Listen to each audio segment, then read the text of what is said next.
Assalamualaikum warahmatullahi wabarakatuh.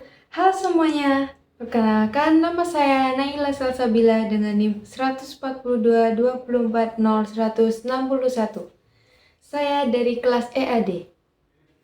Di video kali ini saya akan menjelaskan poster yang sudah saya buat.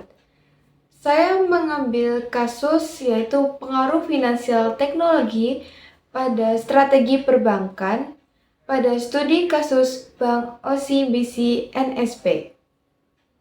Simak penjelasan berikut ini. Sebelum ke poster saya akan menjelaskan tentang apa itu bank dan perkembangan teknologi yang terjadi pada bank saat ini. Apa itu bank? Jadi, bank adalah lembaga keuangan yang menghimpun dana dari masyarakat dalam bentuk simpanan dan mendistribusikannya kepada masyarakat dalam bentuk kredit ataupun bentuk lainnya dengan tujuan meningkatkan nilai hidup masyarakat. Industri perbankan telah mengalami perubahan yang cukup signifikan pada era digitalisasi saat ini. Persaingan antar bank semakin kencang baik bank lokal maupun bank internasional. Perkembangan teknologi menuntut pengguna untuk beradaptasi dengan memperbanyak pengetahuan tentang teknologi agar dapat mengoperasikan perangkat teknologi dengan baik.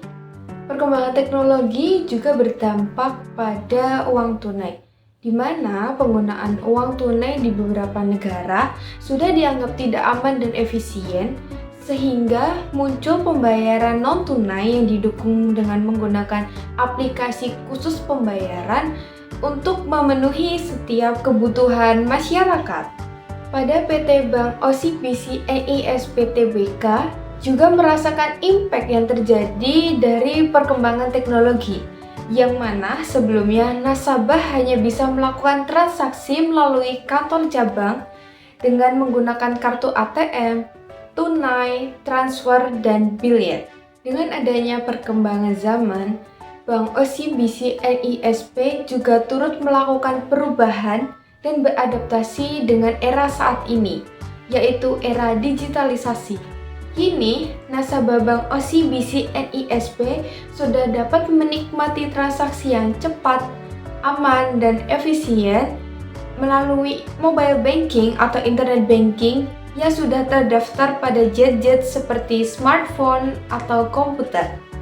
Tujuan dari penelitian ini adalah untuk mengetahui seberapa besar pengaruh teknologi finansial terhadap strategi perbankan pada studi kasus PT Bank OCBC NISP Tbk. Pada penelitian ini, menggunakan teknik penelitian kualitatif dan menggunakan metode SWOT analysis dan Porter Added Value Chain Model.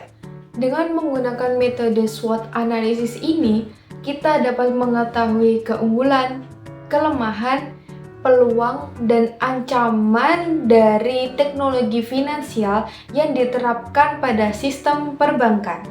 Selain menggunakan metode SWOT analysis, kita juga menggunakan metode Porter Value Chain, di mana kita dapat mengetahui bagaimana caranya suatu produk atau layanan dapat dinikmati oleh masyarakat dengan dukungan dari finansial teknologi sehingga lebih efisien.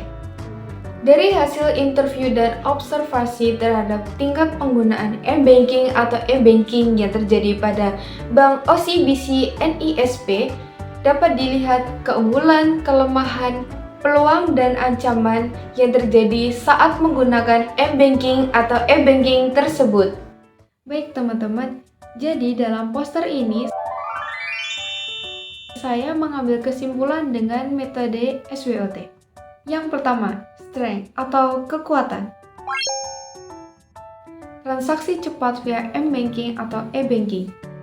Jadi maksudnya nasabah tidak perlu repot-repot untuk datang ke bank untuk melakukan transaksi, baik transaksi yang besar maupun transaksi yang kecil. Yang kedua adalah weakness atau kelemahan, yaitu gangguan teknis dan tampilan aplikasi yang membingungkan. Weakness atau kelemahan dari penggunaan m-banking atau e-banking yaitu sering terjadinya gangguan aplikasi saat mau login atau transaksi yang error. Selain itu, juga tampilan yang sulit dimengerti oleh nasabah saat mengakses m-banking atau e-banking. Yang ketiga, opportunity atau peluang. Akses layanan kapan saja tanpa pergi ke bank. Peluang di sini menjelaskan bahwa nasabah dapat melakukan transaksi di mana saja tanpa harus pergi ke bank, dan nasabah tidak perlu mengeluarkan biaya transportasi untuk pergi ke bank tersebut. Yang keempat atau yang terakhir yaitu threat atau ancaman. Threat di sini adalah kejahatan cyber seperti phishing dan hacking. Seiring dengan perkembangan teknologi, maka tindakan kejahatan melalui teknologi juga meningkat, seperti penipuan berbasis SMS ataupun email dengan mengirimkan link palsu, akses ilegal, hacking, ataupun carding. Dari masalah-masalah yang ada, di sini sudah ada strategi yang dapat dilakukan untuk menyelesaikan masalah-masalah tersebut.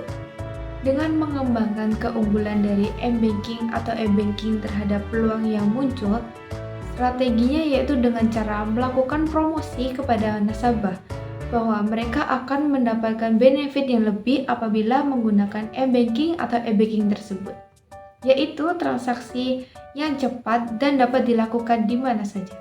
Selanjutnya, perusahaan akan terus mengedukasi kepada nasabah agar tidak mudah terpancing dengan SMS atau email palsu. Kemudian, nasabah akan diminta untuk selalu rutin mengganti PIN dan password minimal 1 bulan sekali untuk menghindari akses ilegal yang dilakukan oleh hacker.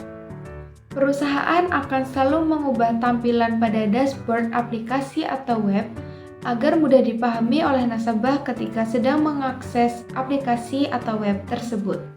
Perusahaan perbankan memiliki strategi melakukan maintenance rutin terhadap server yang terhubung dengan e-banking atau web untuk e-banking agar dapat mencegah terjadinya hacking yang dilakukan oleh orang-orang yang memiliki tujuan tidak baik. Selain itu, juga membuat email atau SMS sebagai pengingat kepada nasabah untuk melakukan perubahan password atau PIN dan tidak menggunakan password atau PIN yang mudah ditebak. Baik teman-teman, sudah sampailah kita di sesi penutupan. Sekian yang dapat saya sampaikan, apabila ada kurang dan lebihnya saya mohon maaf. Wassalamualaikum warahmatullahi wabarakatuh. Terima kasih, sampai jumpa.